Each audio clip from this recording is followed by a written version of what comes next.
industry, and he eventually sold the company to Amazon in 2009 for over $1 billion. And he was known for having this.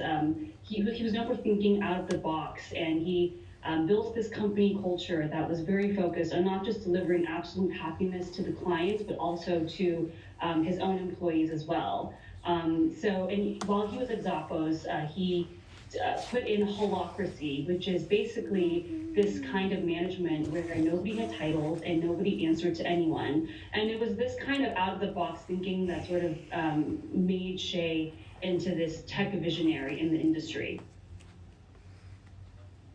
Well, as you discuss in your piece, Shay's depression, the theme of happiness actually comes up a lot. One journalist you interviewed said, quote, "I think Tony saw happiness as a problem he was trying to solve, an algorithm he was trying to crack." Another person said Tony's journey was to improve the human condition. Tell our viewers a little bit more about Shay's search for happiness and how it affected his relationships. Yeah, I mean, Tony really made it his life's work to deliver happiness, and that sort of came to fruition in several ways.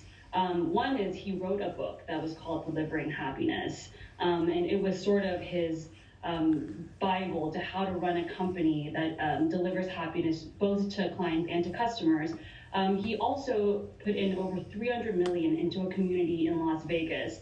And the community was about bringing people together, brainstorming new ideas. And for Tony, his idea of happiness at a certain point was really about bringing people together and having a real sense of community.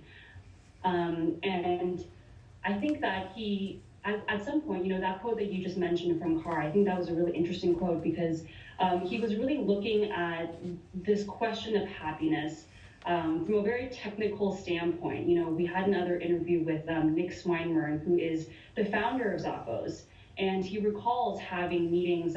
He recalls seeing Tony less and less as the years went by, but every single time he saw Tony would ask him, how happy are you?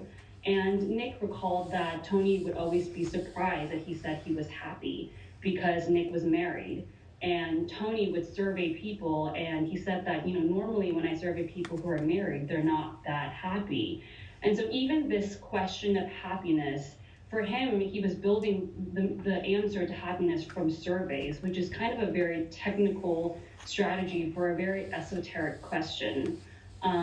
But he spent his life trying to crack the code on happiness. And I think at a certain stage in his life, he started associating happiness with this community that he built in Las Vegas.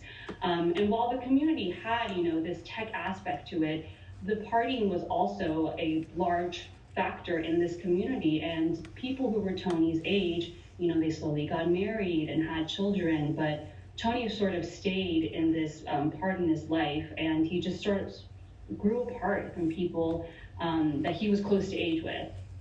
So that really did affect his relationships with people that were really his peers that he grew up with in the Valley.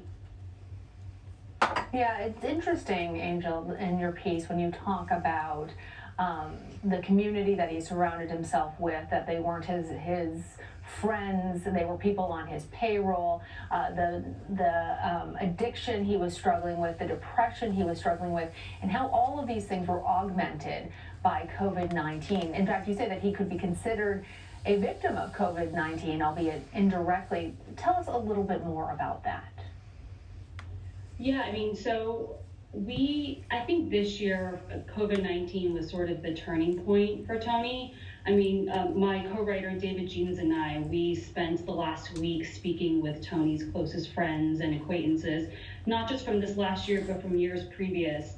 And, the thing that Tony really drew happiness from was being around people, being around these events, being around parties and music festivals and everything that he sort of equated with happiness. It was all canceled during 2020. And, Tony, he also really was drawn to change and new experiences. So when all these large events are canceled, then what can you turn to? And I think for Tony this year, unfortunately, that turned to trying really experimental drugs, which I think fueled a lot of other internal battles that he was struggling with, not just this year, but even years previously. As you mentioned, feelings of loneliness, having trouble with sleeping. It was just all exacerbated by the pandemic. So sad. All right, lessons for lots of people who are struggling during this time period. Angel, thank you. 46? Some popular car booster seats are